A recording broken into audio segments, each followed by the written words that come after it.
Hello YouTube and Happy New Year.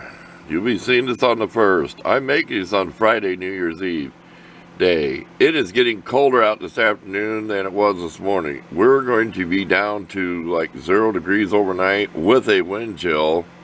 Right now it's like 20 degrees maybe, if it hasn't dropped. And there's a terrible wind chill. We're warm in here, but our feet are kind of cold. But this is all distressed, just my door kit. That's the little Dremel diamond bits and stones and peck at it. You see how I just peck. And this took a long, then I heated up the torch to colorize it. The door, I'm thinking about heating it up and putting some oil on it. Even if it's just like vegetable oil.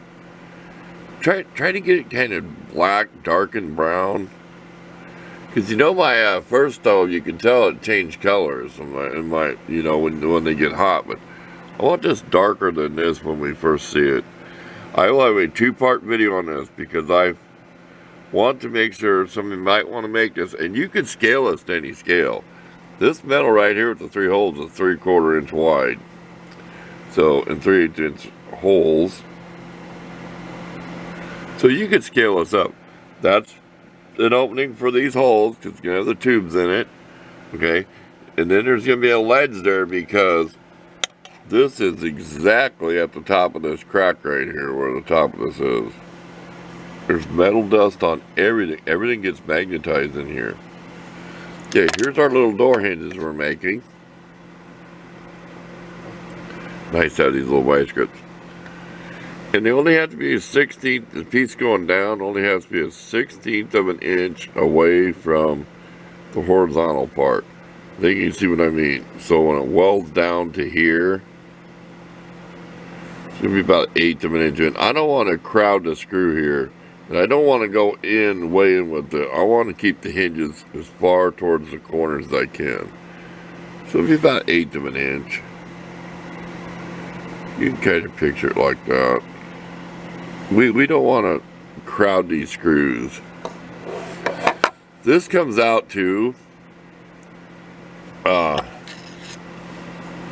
can't tell you the measurements, but we have an even spacing here. I just can't, my brain just said, no, you ain't going to remember that door. It overlaps 1/8 of an inch, see it? But that puts you to about the same spacing from here to here. This one takes the most when you're drawing design this stuff. It's all the clearances, and so it looks right. Like this angle, and then I decided, because that's just chopped off the thing, but I went lower. You'll see that in the video. I'll explain it why I went lower. And then so it's more of a sharp angle. We're not going to round these corners. We'll just leave them kind of sharp. Okay, and that's the ledge that will go in here. It'll come through this opening. So when you open this door, there'll be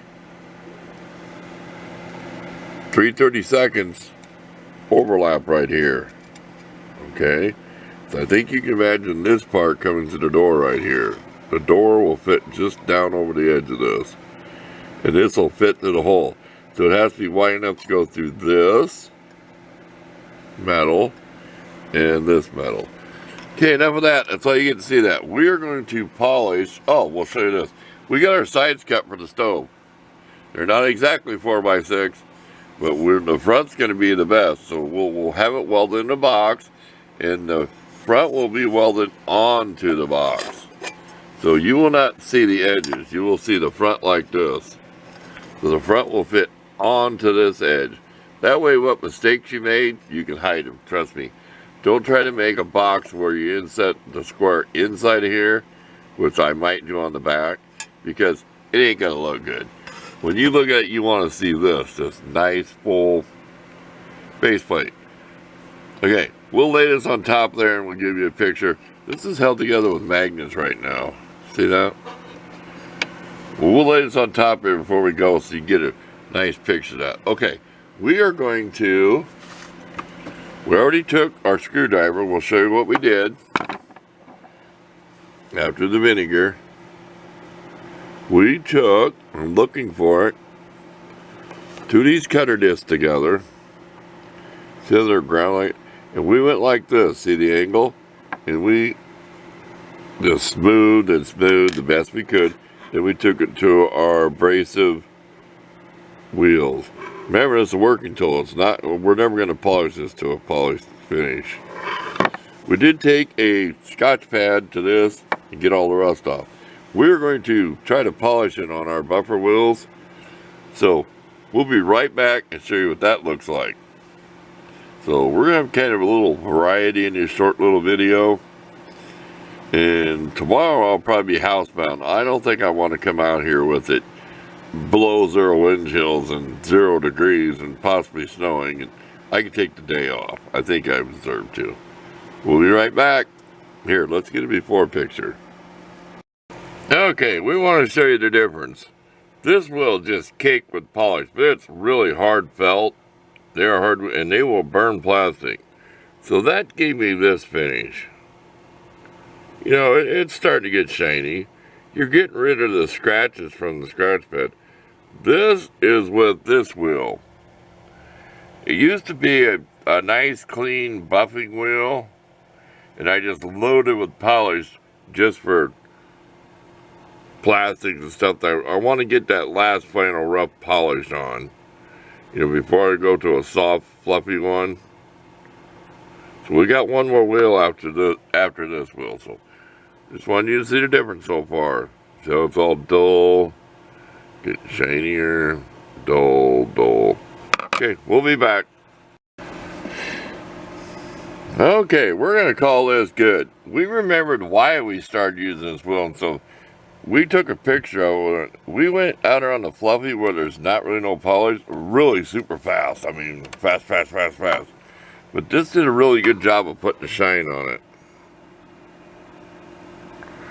So anybody who's got like those snap-on type screwdrivers that they're all beat up, you don't have nothing to lose.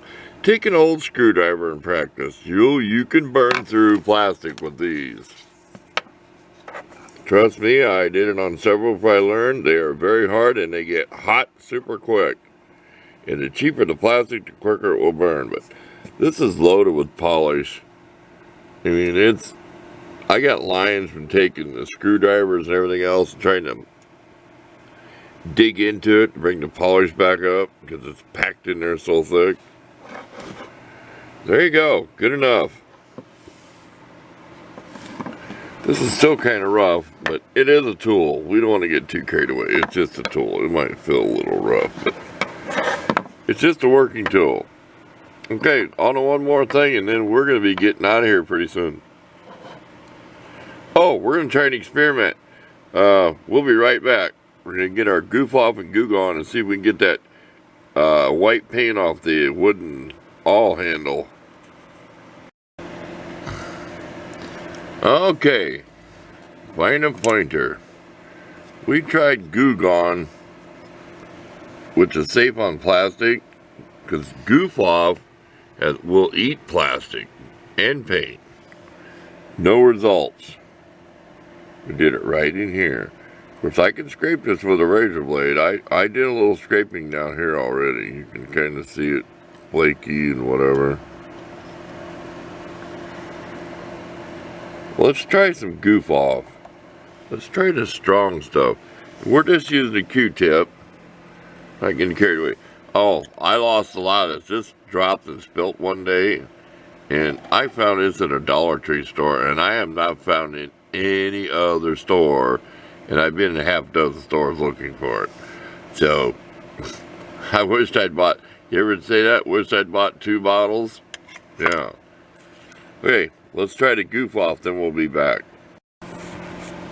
Eureka! Like I found gold, Eureka. See? It's working. But I got it off there really fast. I'm kind of worried. I don't want to take the black paint off, so I think what I'll do is I might pick at some of that with a razor blade. We'll sample it up here somewhere. We'll go like right here. Okay, then we'll be right back and see how bad it. Well, we don't have to be right. Well, we know it'll eat the paint, right? So just use it sparingly. So we know it'll eat the paint off. I think we might scrape that with the razor blade. We want to keep this original patina. I gotta laugh. If you watch people's videos like I do, I'm not one of them patina boys. No, this looks so cool with it old that I'd kind of like to leave it that way. I don't want to turn it into an awl. Or some other tool besides just a screwdriver. I got too many screwdrivers. We'll be back.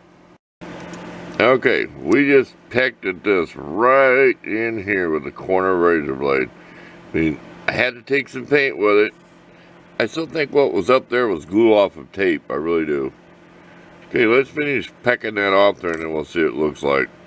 Then we might find some kind of oil. Even if it's spray, you know, rust preventive oil, some kind of oil to get in the wood because you know it's dry. Okay, this is what you get. Can you see where the wood's different? When I took the paint off, I got down to the wood, and there was a hole, but that was a whole bunch of varnish on there. It looked like glue. It's even kind of in the grooves. Wasn't it? It was a semi-clear glue looking nasty. I mean, there's still some. Can you see it? Let's get right in here. See a few other different colors of paint. Almost looks like a green dot and some tan. We're going to leave that. Because I know over time it's going to get dirt and grease on it. And that wood's going to get darker again. So we'll save the rest of this for a separate video. Polishing the shaft. We'll put something protective over here. A bunch of layers of tape. Or a pop can. Scout Crafter does that. He'll cut a piece of aluminum pop can and put it around that wood so you get right up to the wire brush. To see that corrosion? You can dig right up there and get that out without hurting it. There's even like a spot of green paint there. See that? See? That would have some character. I like it like that. We're going to leave that alone for a few years of our life. But this will be polished and turned into something besides a screwdriver. I keep saying that. I have enough screwdrivers. I want an awl. I've never had a wooden handled awl, so that's what this will be. Wow, that really shows up, don't it? See, when you get right there, it's like, wow, little speckles of paint. You know somebody probably used this to open paint cans. Because look, the different colors we've seen. And a can of varnish, so I'd say that's one of its final uses in its life. Somebody's using it for a paint can opener. So we don't know if that's corrosion or not, because remember, copper is green when it corrodes. That could be green paint. See it? That's green paint. Okay, our battery symbol's low. We're almost out of here. We're almost done with the video. We'll come back with, well, it's getting blurry. We'll come back with a final thought here before we leave. Here, we'll leave you a picture of this. This is what size screws we're going to use. Whatever they are, I can't tell you the diameter. They're probably almost like 1/4 inch diameter head. Okay, thanks for watching. We'll see you next week.